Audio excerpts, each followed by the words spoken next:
Welcome, everybody. This is Nerdy 430, the show where my buddy Tim and I talk about nerd stuff that we've seen. Maybe we like it, maybe we don't. My name is Kevin Bauer. I'm a cartoonist / comedian. Wow. I'm Tim Keck. I thought you were going to throw it to me. Instead, you were going to monologue about yourself for hours on end. Throw it to you. I was introducing myself in my title. I was immediately going to introduce you as a comedian and then toss to you. I cut you off. What's your title, Kevin? I'm curious to know what your title is. I don't fucking know. It's not professional actor. You were going to say cartoonist. I successfully said cartoonist / comedian. Cartoonist / comedian. I love it. I'm Tim Keck, comedian, podcaster extraordinaire, stand-up comic, improviser, Eagle Scout. You name it. Son. Grandson, husband, brother, lover, and we are talking about Falcon and the Winter Soldier. This episode, we've watched the first 3 episodes. I'm loving it so far. Kevin, what are your thoughts? Just broad brushstrokes. Spoiler alert: we're going deep on these 3 episodes. Kevin, what do you think? I think it's a phase 1 Marvel project. I think is lacking the level of depth and polish that we expect from Marvel things now. But you know what? I don't think it's their fault. I think they got rope-a-doped. I don't think they thought Loki or WandaVision were going anywhere near as crazy as they were going. So this is just, it's very normal. It's very safe. It's very mundane. I think we as an audience got rope-a-doped by WandaVision. As we all know, this Falcon and the Winter Soldier was supposed to be the first TV show from Marvel. And for COVID reasons or whatever, it ended up getting reversed. We started with WandaVision, which is some kind of trippy, nuanced stuff. They're breaking down like TV tropes, and it's just weird. The first 2 episodes, you have no idea what's going on. It's so completely unique. It's nothing like anything Marvel's done before. And then we start with that. That's our opening experience to Marvel TV. And then we come back to Falcon and Winter Soldier, which I think is a real return to form. I mean, this is what I was expecting when we started these Marvel TV shows. I was expecting this. I was expecting kind of the B characters to go on little adventures, not like anything mind-blowing, but just I was looking for a Mandalorian caliber entertainment, and I think they're doing it. I think they're doing that. I think they're absolutely doing that. They're accomplishing that.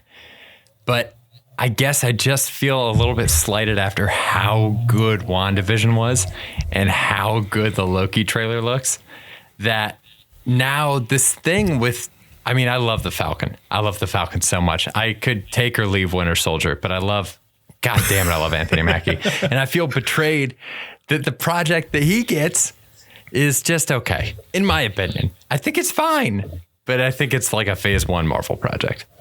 Okay. Anthony Mackie. You said you love Anthony Mackie.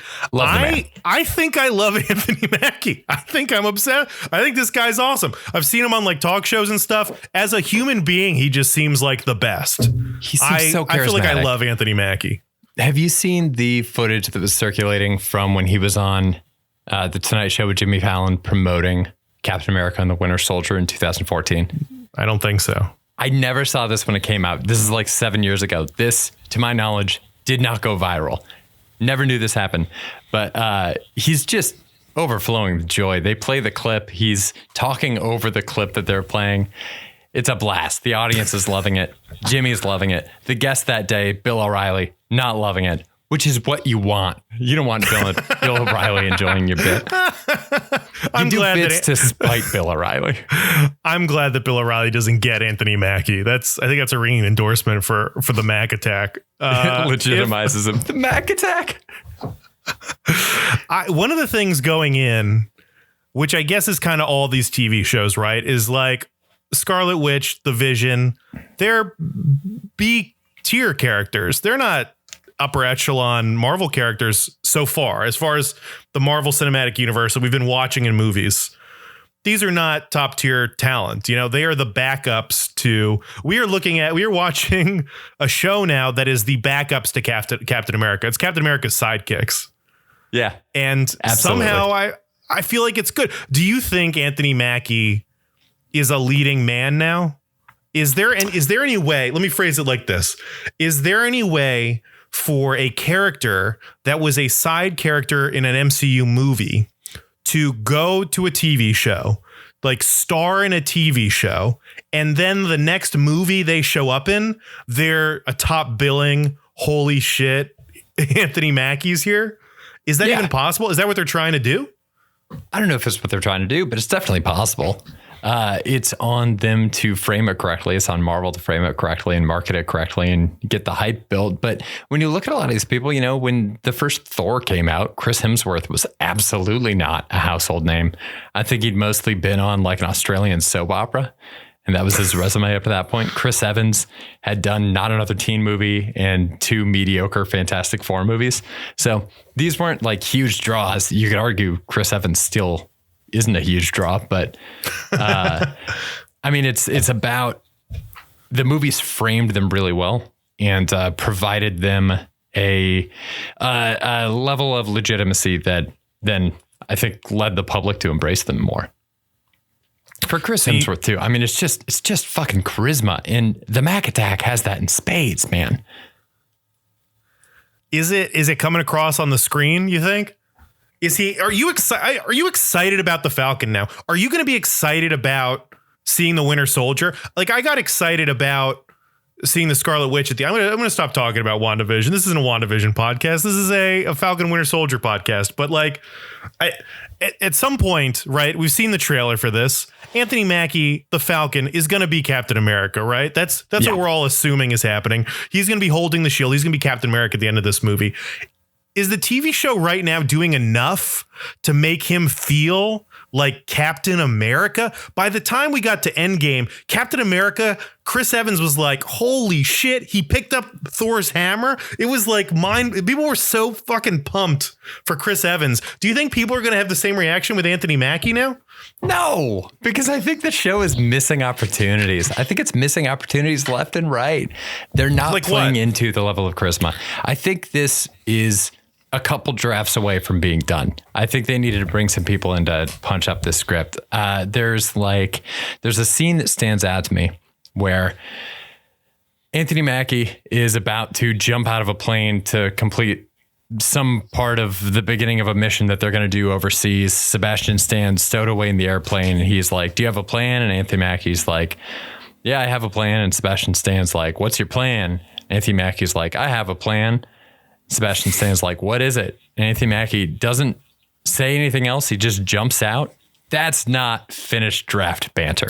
That is first draft. That's like, they're going to have a really funny exchange right here. I don't know what it is yet. They're going to have a really funny exchange. Maybe the actors improvise it. They just left it in. I saw that. I could not believe it.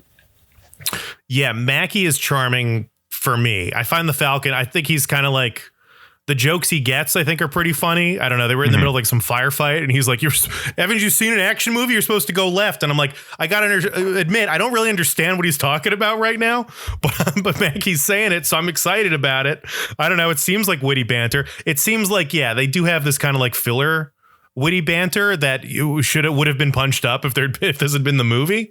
I was so excited about this TV show going in of in Civil War, you know, in Captain America Civil War, there's a scene where Sharon Carter drops off their stuff, and the Winter Soldier and the Falcon are like sitting in the car, and they're I forget, one of them like won't recline their seat or something like that, so they're just being dicks to each other.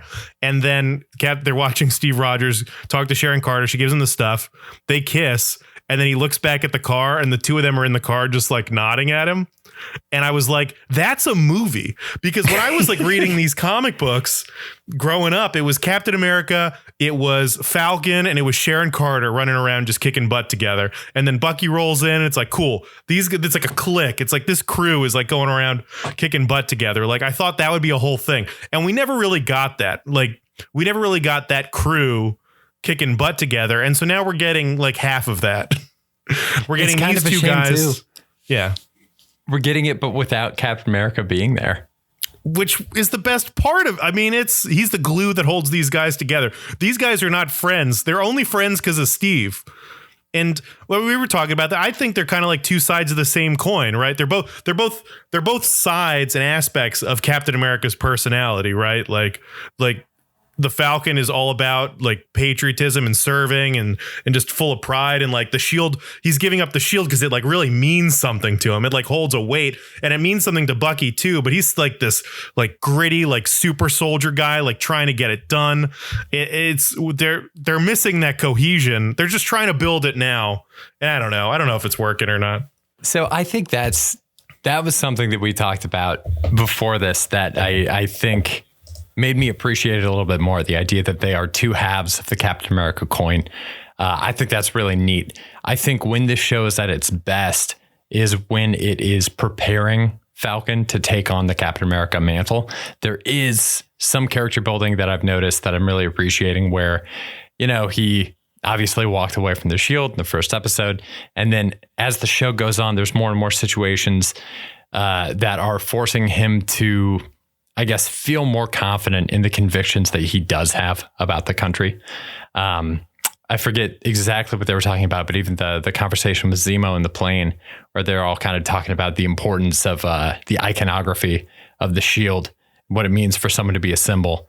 And it's just really cool to see him have said like, no, that's not for me at the beginning. And then more and more things starting to pile up where he's like, actually, you know what? I do have a take on that. Like, actually, you know what? I do think I believe this. I think that's what's working for me so far. But one thing that is definitely not working for me is these two actors acting like they don't have chemistry. I don't buy it for a second. I've seen Instagram videos. I know they love each other. I saw a photo of them that they posted from a McDonald's when they were both thrilled to be turned into action figures together for the first time.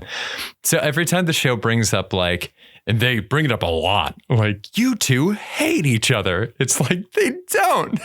They're being mean to each other because it's in the script. But how much more fun would it be if they were like really, really, truly like feeling like two cops that were paired together on a job by the chief and did not. Yeah. Like that antagonistic buddy cop. It's missing that. Maybe it's more of like a cartoonish, like why they don't get along. Like Lethal Weapon, I'm thinking there's the old grizzled veteran. Then there's the young gun who just doesn't play by the rules. And those are like two conflicting styles. And both of them don't really play by the rules. They're both superheroes. They're both kicking ass. They both don't do. I mean, they're just not that different, really. Yeah. I mean, their personalities are a little different, but as far as what they're actually trying to do, it's the kind of the same stuff. I don't know. I want to see them being oil and water. Let me see them like sharing an office, and one of them's too messy and the other one's too neat. Like one of them's not doing the dishes. Just You're right. show They me. got to pepper in that stuff. Yeah. What about? Does it bother you right now? It seems like there's Captain America, which I think is going to be like U.S. agent, right? Isn't that the like character? Mm-hmm. He doesn't have superpowers right now. That I thought was weird. He does not have superpowers. He is just a peak physical specimen to the extent that universities studied his body, which is just a weird thing to say. But he's not Captain America. Steve Rogers was a superhero. He was super strong. He was super. Right. He was to a level that no human unassisted can get. The Falcon is just some dude. Bucky, the Winter Soldier is a superhero. The Falcon is some dude with wings. And I gotta say, I'm not as excited about these fight scenes with him just flying around. When he gets the shield, then what? Does he need to be a superhero like to get this stuff? Are we going to be excited about a Cap that's not a superhero? I'm wondering if they're going to go the route of giving him. So one of the plot lines in the show so far is the fact that there's this moonshine super serum that's been floating around out there that somebody in Mad Report created. I'm wondering if this show is going to go the route of giving him one of those. I would be kind of surprised if they did, because I feel like what we're learning is that it's the same thing with Captain America. It's not the stuff in the vial that made him Captain America. It was who he was before he got the vial that made him Captain America. Right. But I wonder if they do that just for the practicality of like, it's difficult to have a non-powered human being getting thrown off the top of a truck. Like, it just makes it easier on the writers. How's he supposed to fight these guys on the truck? You're telling me he's in hand-to-hand combat? He's going to fight these guys? It's crazy. How do you address that? So that's why I'm wondering if I have a sneaking suspicion he might end up with some in his blood. I think U.S. agent's totally going to end up with some of that bootleg super soldier serum. And then goes crazy. They've said, because they say that it like good becomes great, bad becomes worse was a line from the first Captain America about what the serum does. So I think maybe he gets a little bit of that in his veins and just goes buck wild. The Isaiah Bradley part of this is fascinating. And I really, before this even started, I was very on board with the theory that this is happening, that we're going to get him, that we're setting up the Patriot, that we're setting up Young Avengers and all this stuff. But that the story of Isaiah Bradley as like the first Black Captain America is fascinating and super dark. And I want more of it. I wonder how much more we're going to get. It's a very missed opportunity in my mind and the difference between a TV show and a movie, that we aren't seeing like a throwback fight to young Isaiah Bradley just beating the shit out of the Winter Soldier. I want that fight scene so bad. It'd be so easy to do. Just have them fight each other on like, I don't know, it'd be a great fight. It'd be so cool. Dude, it would be amazing. I'm picturing it's a stormy night. The rain is coming down in buckets. He looks out the window. He sees something move in the bushes outside. He walks on out. I know you're there. Ties the strap on one of his gloves. You want to do this the easy way or the hard way? Hard way. And then a metal punch comes out of nowhere. He blocks it with the shield. I mean, I think in the comic books too, Isaiah Bradley ends up kind of like loses his mind a little bit, right? Like he like mentally deteriorates. I know he couldn't speak. Yeah, I feel like he was kind of wasn't mentally all there. He couldn't speak. He couldn't communicate. And this one seems pretty with it. So I guess I'm wondering, we now have a lot of people that have taken the serum now in the Flag Smashers. Are we going to start getting some like negative side effects to this serum? Or is this just magic Captain America serum that makes them all super strong? Are we going to start seeing the Flag Smashers like go crazy? Or because if we're assuming this is going to happen, the U.S. agent is going to take the serum, go crazy. Why don't we need evidence of the serum doing that to other people now? Yeah. Or just out of nowhere, he's going to get it. It's on my wish list for sure. They had the line in the most recent episode that the serum now, it doesn't make you super buff. You just have the strength of Captain America, but in your former body, which I don't want that. I want to see some ripped ass people running around. It's way more fun. Me too. But it's hard. I guess it's just really hard to do on a TV show budget. You're not going to get jacked people. Yeah, that's a good point. There was also all these elements to Captain America's transformation, right? Where he had like a serum, and then I think in the comic books he like drank something and then was injected with something and then was in a machine, and there were all these like elements to it that like completely perfected this thing, and now they're all trying to do it without any knowledge of this stuff. And I don't know. I thought they would be using this as an opportunity, maybe. Okay, what do you think about the mutants? Do you think we're ever going to get mutants on this TV show? I've really given up on it, but it seems like they're dropping a lot of breadcrumbs in this show, specifically this last episode where they're in Madripoor and all that stuff.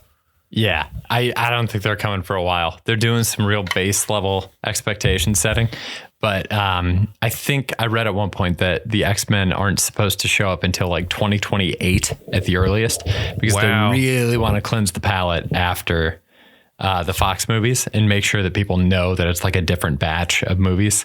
And I think they want to prioritize the Fantastic Four first and like get the Fantastic Four all rolled out. And nothing's been announced. But if they don't do that in 2024, insane move. If you pass up the opportunity to bring in Fantastic Four in 2024, you got to wait till 2034 at that point. I agree. I got to admit, I'm not as excited about the Fantastic Four. It just seems like I always thought it was kind of a boring book. And the movies haven't been great. I don't know. But that's the thing. All these things, if someone does it right, the character becomes your favorite character of all time. If they do it wrong, then it's just like, yeah, that kind of sucked. So one of the things, I know this is not a WandaVision show. I'll make this quick. One of the things that was great about WandaVision is that you come out of it and like Scarlet Witch is Lauren's favorite character now. The Vision is like a household name. Like it's amazing. My parents know who the Vision is. That's crazy to me. So when you do a show like that really well, people really latch onto the characters. And I just feel like this one is not done cooking because I loved the Falcon going into this show.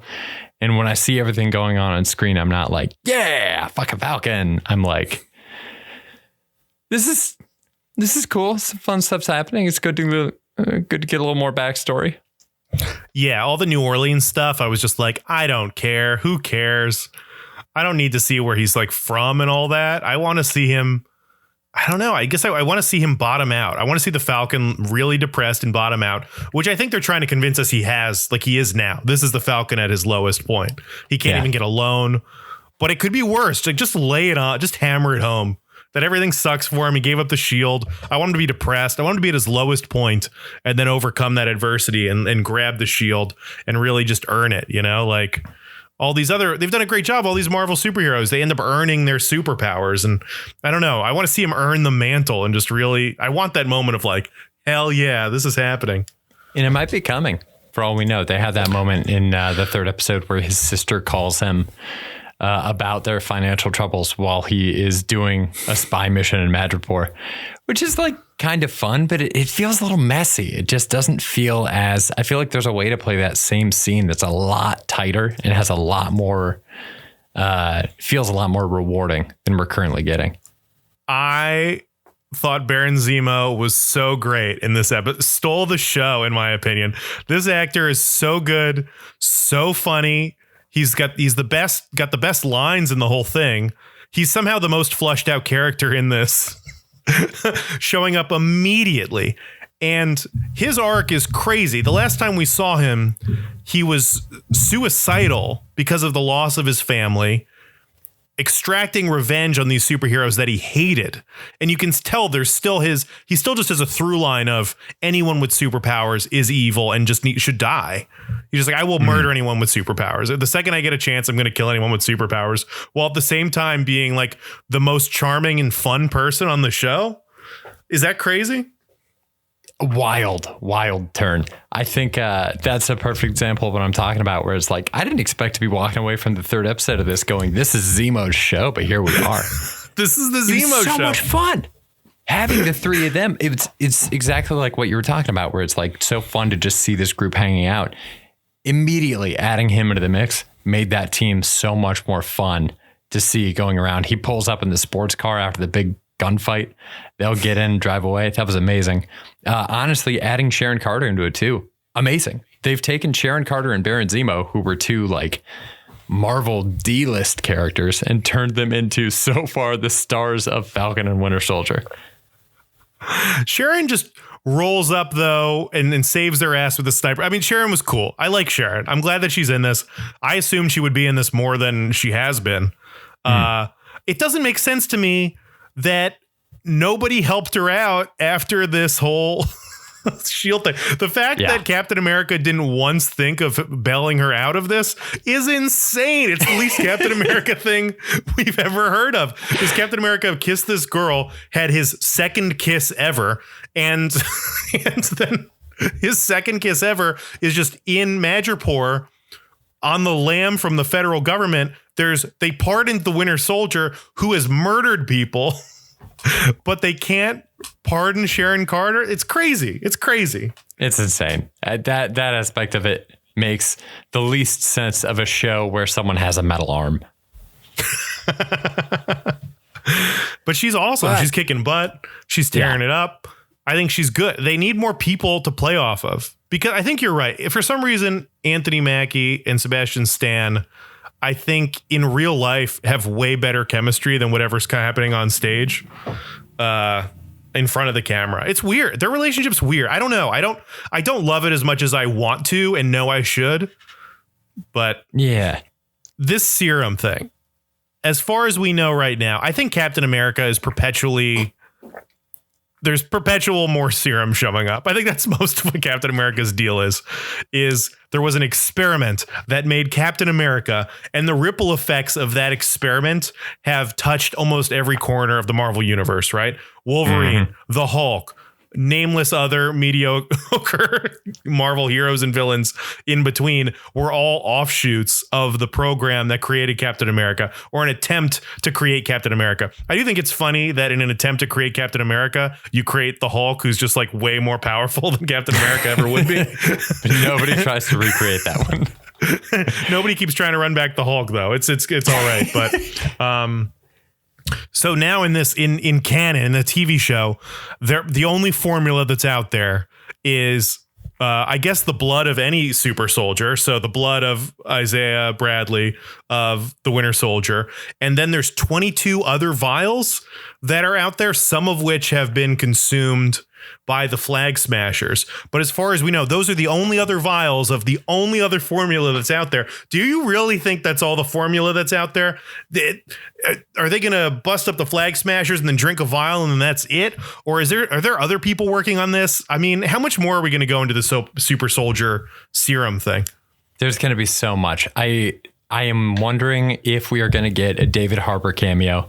So David Harbour is playing, this is in the trailers, this is not a spoiler. David Harbour is playing a character in Black Widow named the Red Guardian, which is basically in the comics, who knows what it's going to be in the movie, but in the comics, it's Russian Captain America. It's Captain Russia. Cold War attempt for Russia to make their own super soldier that's like a symbol of their patriotism. So we already have one more that's running out. Maybe he dies in Black Widow. Who knows? Black Widow, I think, is set right after Captain America Civil War. So Black Widow is not set. Black Widow is. I thought Black Widow was set like way in the past or something like that. Oh, it's after Civil War. After Civil War. Yeah. Oh, okay. That's weird. I don't know then. I could be wrong. I read that on like a Google description of it today. So I absolutely could be wrong.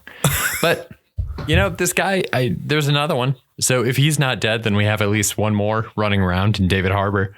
A lot of people, and most of them have shields too. Most of them have been given little round discs that they can toss around. So it's all an homage. I think it's interesting that U.S. Agent has a gun too. I feel like Captain America's gone through instances where he has the gun, but to the shield point, it's like the shield it's defense. You're protecting the country. It's not a sword. You're not like murdering people. You're a defender. Yeah. There's something noble and patriotic about a shield. And then this guy holds a gun as well. And it's like, okay, cool. So I guess the messaging's partially there. Let's see. I think we're almost at like 30 minutes. So maybe wrapping it up a little bit. Do you want to talk about like the racial component of this show?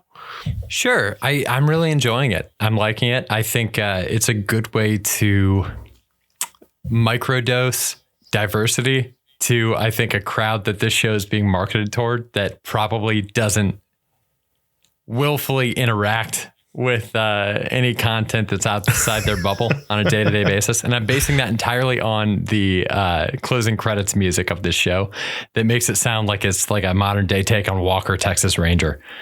So I think it's a great way to introduce these themes to a lot of people in the country that might not otherwise be introduced to them. It's weird. The whole Isaiah Bradley arc is so racist. Like in the comics is like the government mistreated. I think it's like 300 black people were experimented on, and he's the only one that survived, and they buried the whole program. And then they ultimately got rid of him because people weren't ready for a black Captain America. So that story is incredibly racist. And that's the government being this like kind of evil entity. And it's interesting too now how they're going out of their way to show that other characters aren't racist. Like U.S. Agent might be a bad guy, but he's not racist. He's got like he's got a black wife. He's got a black friend. This guy's not racist. Like the racial component to this, and like the Falcon gets stopped by cops, and they want to have that in a show, but they also need to make sure like Baron Zemo is somehow the wokest guy around. Baron Zemo being super woke is so funny that they introduced. It's just funny that they put themselves in a situation where they say, okay, this is a bad person, but he's not racist. U.S. agent, probably going to be the bad guy, but his character flaw isn't racism. It's like hubris and whatever. I don't know. It's such an interesting like dynamic that they've created on the show like that. Yeah, he's a bad guy, but he's not a bad guy. You know what I mean? He's a bad guy. He's not a bigot though. Baron Zemo, he will murder people. He will cold blood kill people. He tried to destroy the Avengers. But the last thing he's going to do is hear you badmouth black music.